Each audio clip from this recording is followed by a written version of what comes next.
Spelling क्या होता है? केमिस्ट्री को हिंदी में क्या बोलते हैं? क्या बोलते हैं? Very good. शुरू करें? चलिए आज फिर से बेसिक पढ़ाते हैं। देखिए नई चीज क्या है। ये मान लो ये किस चीज का संकेत है? ये सोडियम लिखा हुआ है। क्या लिखा हुआ है? सोडियम। ऐसा ही बोलो, सोडियम का संकेत क्या होता है? केमिस्ट्री पढ़ने के लिए संकेत जानना जरूरी है या नहीं? Very good. तो किसी भी तत्व का आप संकेत याद कर लेना, ठीक है? तो सोडियम का जो परमाणु संख्या है बाबू, परमाणु संख्या जो है दिखाई दे रहा है? परमाणु संख्या को किससे सूचित करते हैं? सोडियम का परमाणु संख्या कितना है? 11। मानते हो ना? 11 होने से ये तो आपने याद कर लिया। तो सोडियम में इलेक्ट्रॉन की संख्या, किसकी संख्या? किसकी संख्या? इलेक्ट्रॉन की इलेक्ट्रॉन को तो आप ई से सूचित करते हो, और इलेक्ट्रॉन की संख्या भी कितनी हो जाएगी? इसीलिए उसको Z बराबर 11 कहने में कोई दिक्कत नहीं। समझ रहे हैं? समझ रहे हैं ना? ये बात मान के चल रहे हैं ना कि हर 2 दिन के बाद नई चीज पढ़ना है। आप जितना हमसे पढ़ रहे हो उसको छोड़ करके फिर आगे पढ़ना है, और आगे जा करके आपको बताया जाएगा कि जो पढ़ रहे थे वो गलत पढ़ रहे थे। लेकिन आज जो पढ़ना है वो तो पढ़ोगे ना जी? ठीक है। चलिए अब आइए, सोडियम में प्रोटॉन की संख्या कितनी होगी? प्रोटॉन की 11। बोलो ये याद करना पड़ा कि नहीं करना पड़ा? नहीं भैया, इलेक्ट्रॉन प्रोटॉन याद नहीं करना पड़ा, सिर्फ आपको ये याद करना पड़ा। ध्यान से समझिए, टेंशन लेकर नहीं समझिए, सब में यही बात हम बोलेंगे, ठीक है? ठीक है ना? तो परमाणु जो होता है, किसी भी तत्व का जो सबसे छोटा इकाई परमाणु होता है, वो टूट गया इलेक्ट्रॉन, प्रोटॉन और न्यूट्रॉन। इलेक्ट्रॉन, प्रोटॉन और न्यूट्रॉन। तो परमाणु संख्या 11, तो उस तत्व में इलेक्ट्रॉन की संख्या 11, प्रोटॉन की संख्या 11। इलेक्ट्रॉन के साथ कौन सा चिन्ह? प्रोटॉन के साथ कौन सा चिन्ह? इलेक्ट्रॉन पर कौन सा चार्ज? और प्रोटॉन पर? समझ रहे हो? अब मैथ के नजरिए से इस दोनों को सॉल्व करोगे तो आंसर कितना आएगा? इसीलिए एक लाइन है, परमाणु उदासीन होता है। परमाणु क्या होता है? परमाणु क्या होता है? क्योंकि इलेक्ट्रॉन और प्रोटॉन की संख्या क्या होती है? बराबर होती है। इलेक्ट्रॉन और प्रोटॉन की संख्या, और उस पर जो चिन्ह है प्लस और माइनस, उसको सॉल्व करेंगे तो आंसर कितना आएगा? किसी भी तत्व के लिए यही नियम आएगा ना जी? आएगा ना? शॉर्टकट में देखो, क्लोरीन का परमाणु संख्या, क्लोरीन में इलेक्ट्रॉन की संख्या, बोलो बोलो बोलो, सुधारो थोड़ा सा, सुधारो बोलो ना। 17 तो होबे करता है। प्रोटॉन की संख्या 17। दोनों को सॉल्व करोगे तो आंसर कितना आएगा? क्लोरीन का परमाणु उदासीन हुआ कि नहीं हुआ?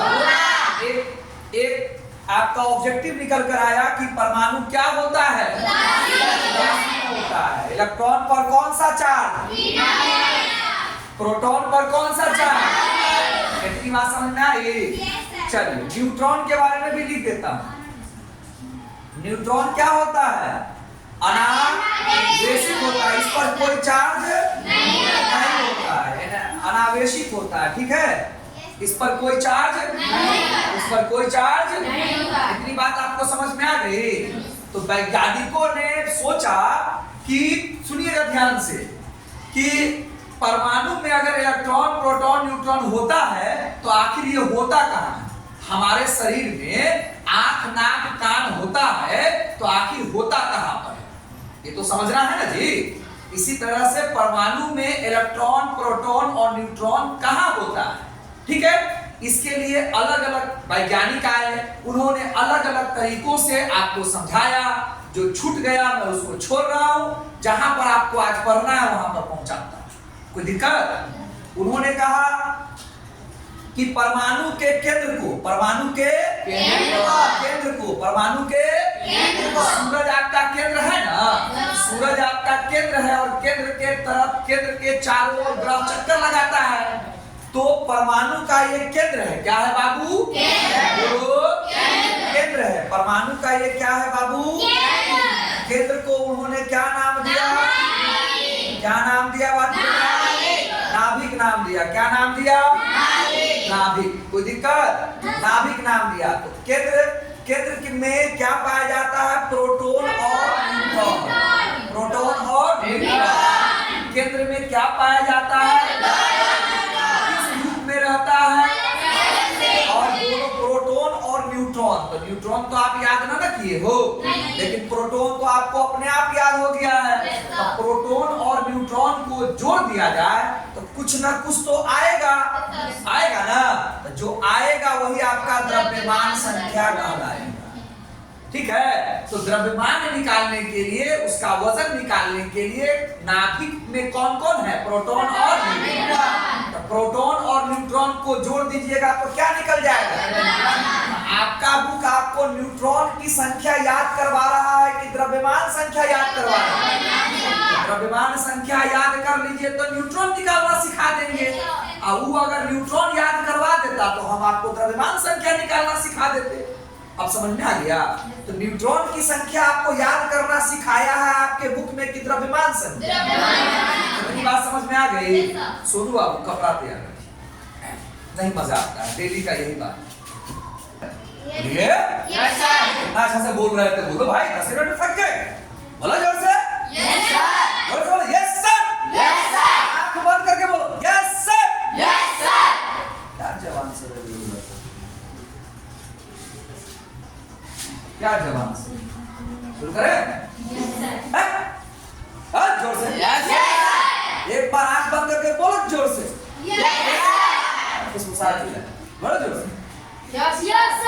एक बार बोलो ना। शुरू करें? लगता है कुछ बोल रहे हो। चलो आओ, आइए। सोडियम का द्रव्यमान संख्या कितना याद किए हो आप? 23 होता है ना बेटा? 23 होता है ना? अब जो चीज जरूरी है, इलेक्ट्रॉन, प्रोटॉन और न्यूट्रॉन। इलेक्ट्रॉन प्रोटॉन संबंधित है परमाणु संख्या से। किससे? न्यूट्रॉन संबंधित है और द्रव्यमान संख्या को A से सूचित किया जाता है। किससे बेटा? परमाणु संख्या को है ना? समझ में आ गया? और आगे तो अब आपको प्रोटॉन और न्यूट्रॉन, इलेक्ट्रॉन प्रोटॉन तो पता है, केवल न्यूट्रॉन ही निकालना है। तो सोडियम में न्यूट्रॉन की संख्या निकालना है। न्यूट्रॉन की संख्या निकालना है। ठीक है। तो केंद्र में ये केंद्र है। ठीक है। केंद्र को क्या बोलते हैं? नाभिक में प्रोटॉन और न्यूट्रॉन रहता है। दोनों को जोड़ देंगे तो कितना आ जाएगा? 23 आ जाएगा। तो यहाँ लिख दीजिए 23, है ना? क्योंकि आपको क्या निकालना है? दोनों को जोड़ने से क्या आया? 23। दोनों के जोड़ने से उसका द्रव्यमान संख्या आया। और प्रोटॉन पता है कि न्यूट्रॉन पता है? प्रोटॉन कितना पता है? दोनों को घटा दीजिए तो आंसर कितना आया?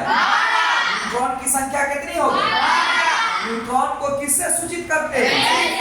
N से। तो देखो P 11 है और N 12 है, दोनों को जोड़ने से 23 आ गया। एक से आप सीख लेंगे सबको, ज्यादा कीजिएंगे तो फिर हमको 10th में भी तो जाना है बुआ। ठीक है। ज्यादा देर इसमें कैसे लटकिएगा? इतनी बात समझ में आ गई? तो परमाणु में इलेक्ट्रॉन, प्रोटॉन, न्यूट्रॉन कैसे रहता है ये तो आपने देख लिया। और सीखिए तो इसमें कौन रहता है? प्रोटॉन और न्यूट्रॉन। इसके चारों ओर कक्षा है। इसके चारों ओर क्या है? कक्षा है। ठीक है। तो इसके चारों ओर जो कक्षा है तो इसमें चक्कर कौन लगाता है? अब देखा आपने, प्रोटॉन और न्यूट्रॉन कहाँ रहता है? नाभिक। और इलेक्ट्रॉन कहाँ रहता है? कक्षा में। प्रोटॉन और न्यूट्रॉन वहां पर रुका रहता है, इलेक्ट्रॉन चक्कर लगाता है। इलेक्ट्रॉन चक्कर लगाता रहता है। तो ये पहला कक्षा हुआ, ये दूसरा कक्षा हुआ, ये तीसरा कक्षा हुआ। इसको अंग्रेजी के अक्षर से करते हैं, इसको एल करते हैं, इसको एम करते हैं। बोलिए KLM हो गया। ठीक है, पहला कक्षा को अंग्रेजी के किस लेटर से? दो बार लिखोगे तब ना समझ में आएगा कि ए से लिखे कि टी से लिखे। तो दो बार लिखोगे तब ना कुछ समझ में आएगा। अब लिखवे नहीं करोगे तो क्या समझ में आएगा? नोट्स नोट्स नोट्स, दिल से बोलो नोट्स अच्छी चीज पढ़ेगी, सब दिखावा अच्छी चीज नहीं है। नॉलेज जरूरी है, चाहे बोरा पर बैठ के आवे, बेंच पर बैठ के आवे, ठीक है ना। सारा खेल है नॉलेज का। ओके, लेकिन अब क्या कीजिएगा, एडवांस युग है, लोग समझता ही नहीं, बहकता है ना। चलिए, और दूसरे कक्ष को अंग्रेजी के किस लेटर से? और तीसरा कक्ष को? सभी कक्षा में क्या चक्कर लगाता है? तो अब जानना पड़ेगा ना किस कक्षा में कितना इलेक्ट्रॉन। तो उसके लिए बोर्ड ब्यूरी साहब ने कौन सा फॉर्मूला आपको दिया? ये पहला कक्षा में कै को इलेक्ट्रॉन? कल समझाए थे। और दूसरा कक्षा में कै को इलेक्ट्रॉन? तीसरा में? इसी प्रकार निकाल लीजिएगा। अच्छा, ये जो मैं बता रहा हूँ क्या आगे भी काम करेगा? नहीं, एक वक्त के बाद ये फ्लॉप कर जाएगा, फिर नई चीज 11th में सीखेंगे। तो हम आपका बेस बना रहे हैं। हम आपका क्या बना रहे हैं? बेस। आखिर 11th में आप साइंस वगैरह लेते हैं तो सर को यहीं से पकड़ेंगे ना, टीचर तो यहीं पकड़ेंगे आपका बेस कंप्लीट कराने के लिए। तो ये तो आपको ऑलरेडी आएगा, तो सर आगे की बात बताएंगे तो आपको समझ में आएगा। फिर लेकिन जीरो से पढ़ना है, फिर आपको नई चीज पढ़ना है, इसी पर नहीं पढ़ना है। फिर इस वैज्ञानिक को फ्लॉप कर दिया जाएगा। ठीक है, ये मान करके चलिए। ठीक है, ये मान करके चलिए। जो कल हम मिले हैं इससे, कल हम मिले हैं स्क्वायर से, ये निकला पहला कक्षा में कितना इलेक्ट्रॉन? दूसरा कक्षा में कितना इलेक्ट्रॉन? तीसरा कक्षा में कितना इलेक्ट्रॉन? इसके अलावा उन्होंने जो बात कही, अब ध्यान से सुनिए। इसके अलावा एक बात नोट में मैं लिख देता हूँ, जानबूझ के साइड में लिख रहा हूँ।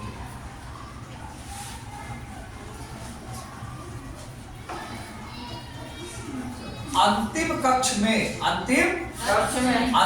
कक्षा में 8 इलेक्ट्रॉन रहना चाहिए। कितना इलेक्ट्रॉन रहना चाहिए?